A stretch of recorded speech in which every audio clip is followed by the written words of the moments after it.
جہاد نہیں کرتی.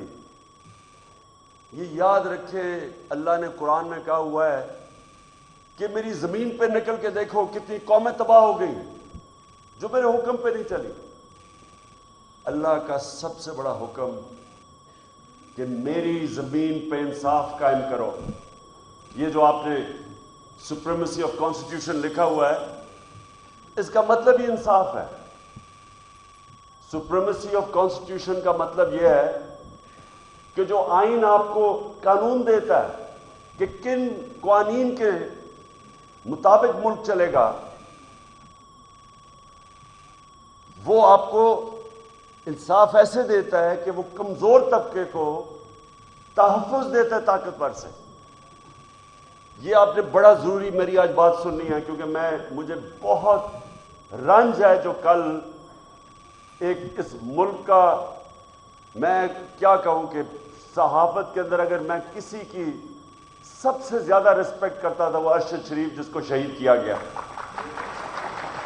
اور یہ سمجھ رہے ہیں کہ یہ کیا ہوا ہے، اس کا فنامنا سمجھ رہے ہیں آپ نے. اب میرے سامنے آپ وہ لوگ بیٹھے ہوئے جنہوں نے اس ملک کے انصاف کے نظام کی حفاظت کرنی ہے.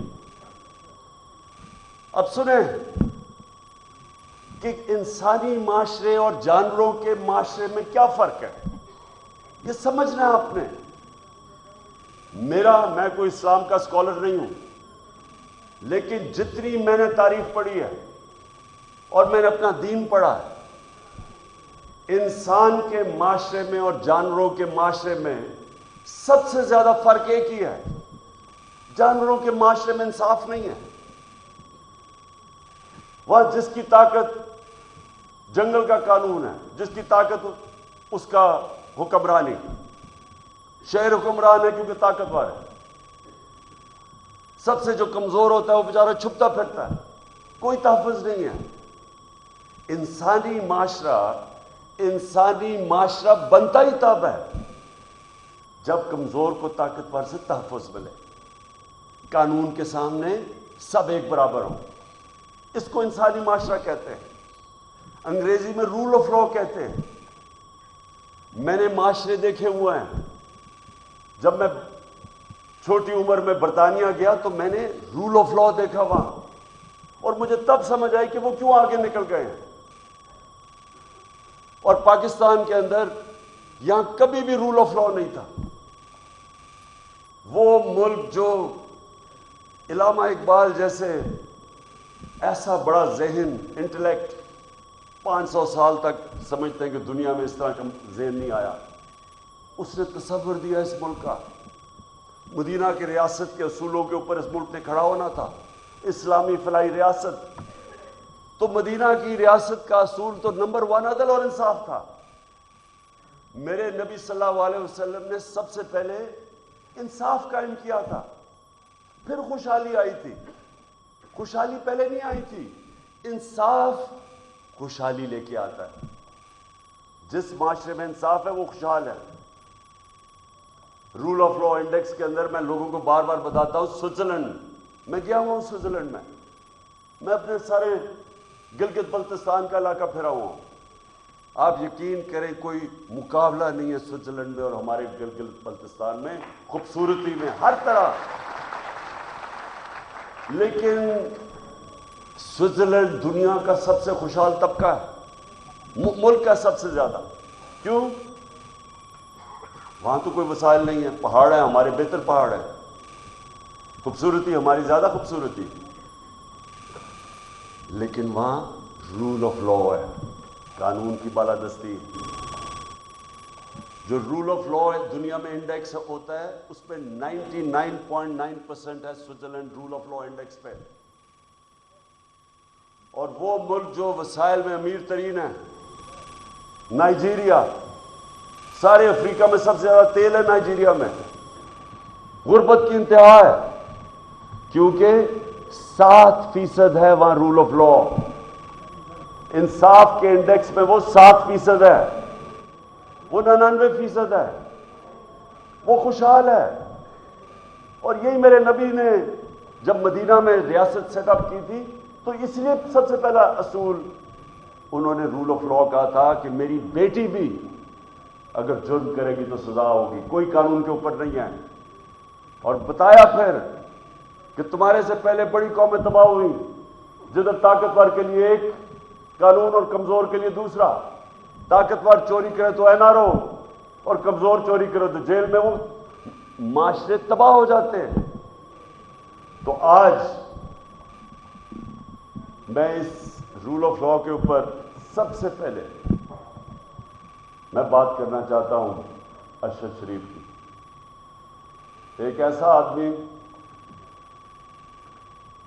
جو بھی اسے جانتا تھا، 2 گھر میں شہادتیں ہوئی تھیں، محب وطن پاکستانی. شاید ہی کوئی پاکستان کی اتنی درد رکھتا تھا جتنا یہ ارشد شریف رکھتا تھا. حق اور سچ پہ کھڑا ہوتا تھا. کس لیے؟ ضمیر کا سودا نہیں کرتا تھا. ساری صحافی آج جتنے بھی ہیں سب جانتے ہیں کہ ارشد شریف کے ضمیر کی کوئی قیمت نہیں تھی. اس کو کوئی لفافہ نہیں دے سکتا تھا. سٹینڈ لینے والا تھا، حق پہ کھڑا ہو جاتا تھا. امر بالمعروف، اللہ کا حکم ہے کہ اچھائی کے ساتھ کھڑے ہو، بدی کے خلاف جہاد کرو. معاشرے کو زندہ کیا چیز رکھتی ہے؟ جب قوم کھڑی ہو جاتی ہے اچھائی کے ساتھ. جب قوم اچھائی اور برائی کے اندر فرق کرنا ختم کرتی ہے، تباہ ہو جاتی ہے قوم. اس لیے اللہ نے قرآن میں ہمیں حکم دیا ہوا ہے. کہیں اس نے اجازت نہیں دی انسان کو نیوٹرل رہنے کی، کہیں اجازت نہیں دی. اور ارشد شریف وہ آدمی تھا جو سچ پہ کھڑا ہو جاتا تھا، پاکستان کے انٹرسٹ کے لیے کھڑا ہو جاتا تھا. میرے سے کئی دفعہ اس نے میرے اتنی تنقید کی میری، جب وہ سمجھتا تھا کہ میں غلط کر رہا ہوں. کسی مافیا کو نہیں بخشتا تھا. اپنے پروگرام میں بار بار یہ جو 2 لٹیرے خاندان جنہوں نے ملک کو 30 سال سے لوٹا ہے، ہر پروگرام میں ان کو ننگا کرتا تھا، ثبوت کے ساتھ. دھمکیاں ملتی تھی، پیسے کی آفر ملتی تھی، لیکن نہ اس کو کوئی خرید سکتا تھا، نہ ڈرا سکتا تھا.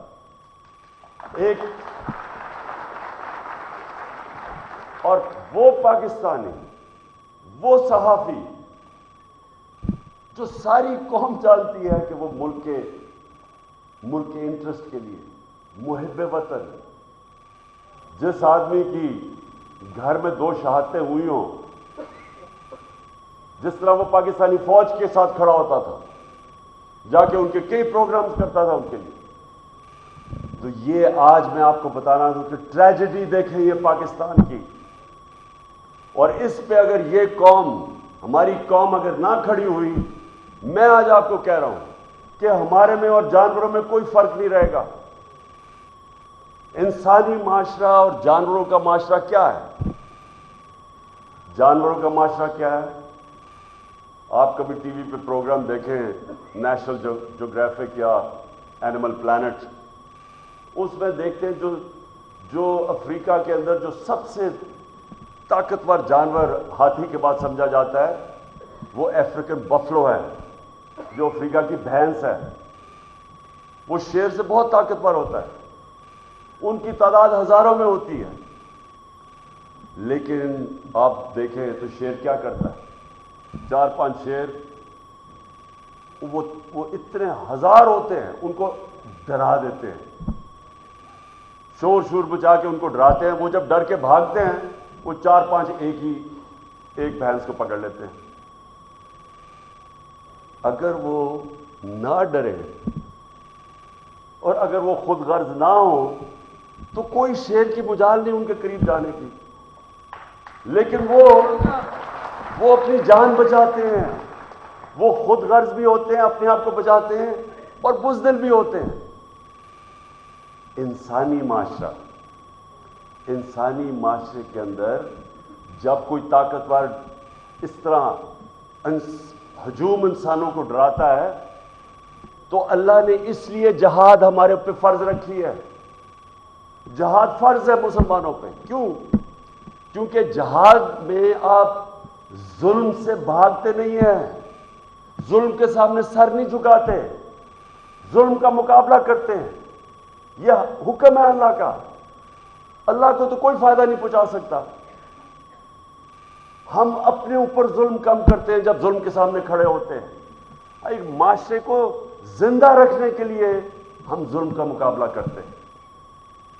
ارشد شریف اس کو جب دھمکی آئیں, نامعلوم نمبروں سے دھمکی آئیں کہ یہ نہ کہو, سچ نہ بولو, یہ جو رجیم چینج ہوئی ہے, وہ جب اس کو ایکسپوز کرنا شروع کیا, اس کے اوپر دھمکی آئیں, ڈرایا گیا. پھر مجھے انفارمیشن آئی کہ اس کو مارنے لگے ہیں. اس کے گھر میں گھس کے انہوں نے ڈرایا اس کو, اس کی فیملی کے سامنے. باہر گاڑیاں کھڑی ہوتی تھی, ڈراتے تھے صرف اس لیے کہ وہ سچ نہ بولے. سینئر صحافی وہ ملک چھوڑ کے بھاگ گیا, صابر شاکر, اس کو دھمکیاں دی. یہ وہ لوگ ہیں. ایاز امیر, اس قوم اس کو 30 سال سے جانتی ہے, ریسپیکٹڈ جرنلسٹ, ان کے پیچھے پڑ گئے کہ کسی طرح ڈرا کے ان کو دھمکائیں اور خوف زدہ کریں. اور کوئی شرم نہیں ان کو کہ وہ لوگ جو قوم ان کے کریڈینشلز ان کو اتنی دیر سے جانتی ہے کہ ہمیشہ یہ ملک کے انٹرسٹ کے لیے کھڑے ہوئے ہیں, ان لوگوں کو چنا جن کا ضمیر کا سودا نہیں ہوتا تھا. جن کے ضمیر کے سودے ہوئے وہ تو سب آج آپ ٹی وی کے اوپر دیکھیں, سارے گن گا رہے ہیں ان لوگوں کے جو 30 سال سے سرٹیفائڈ چور اوپر بیٹھ گئے, آ کے اپنے کرپشن کے کیسز ختم کر کے ملک کو تباہی کی طرف لے گئے. ان کے خلاف کوئی بات کرے, یہ سارے نامعلوم افراد آ کے ڈراتے ہیں, دھمکاتے ہیں. تو میں آج ارشد شریف, اور دیکھیں ہم ایسے ہر کسی کو شہید کہہ دیتے ہیں, ہر کوئی شہید نہیں ہے. میری نظر میں شہید وہ ہے جو پتہ ہوتے ہوئے کہ میری جان خطرے میں ہے, وہ جب اپنے ملک کی حفاظت کرتا ہے بارڈرز پہ, وہ شہید ہوتا ہے. وہ سپاہی شہید ہوتا ہے, وہ فوجی شہید ہوتا ہے, وہ پولیس والا شہید ہوتا ہے. وہ پولیس والا جب اپنی جان خطرے میں ڈال کے اپنے ملک کی حفاظت کرتا ہے, یہ سب شہید ہیں. لیکن جو کہ کہیں حادثے میں مر جائے اس کو بھی شہید کہہ دیتے ہیں, یا کسی کو قتل کر دے شہید کہہ دیتے ہیں. ارشد شریف شہید کیوں ہے؟ اس کو پتا تھا کہ اس کی جان خطرے میں, اس کو پتا تھا, اس کو بار بار وارننگز آ رہی تھی, میں نے اس کو بتایا. اس کے باوجود ایک دفعہ یہ پیچھے نہیں ہٹا, رائے حق سے پیچھے نہیں ہٹا, ڈرا نہیں. اور آخر میں یہ جو اس کو ٹارگٹ کلنگ کی گئی ہے, یہ جو مرضی لوگ کہیں, مجھے پتا ہے کہ یہ ٹارگٹ کلنگ کی گئی ہے اس کی. اس کو جو مارا انہوں نے, اس کو شہید کیا. سارے صحافیوں, جتنے بھی پاکستان کے صحافی ہیں, یہ آج آپ سب کے لیے ہے کہ آج آپ چاہے ارشد شریف کے سے متفق ہوں یا نہ ہوں, یا آپ دوسرے کیمپ میں بیٹھے ہوں اور ان چوروں کی حمایت کر رہے ہوں, یا آپ کے اوپر لفافے چلے ہوئے ہوں, ضمیر کے بیچے ہوئے ہوں آپ نے, پھر بھی میں آپ سب کو کہتا ہوں کہ یہ ہے پاکستان کا وہ صحافی جو شاید ہی میں نے اتنا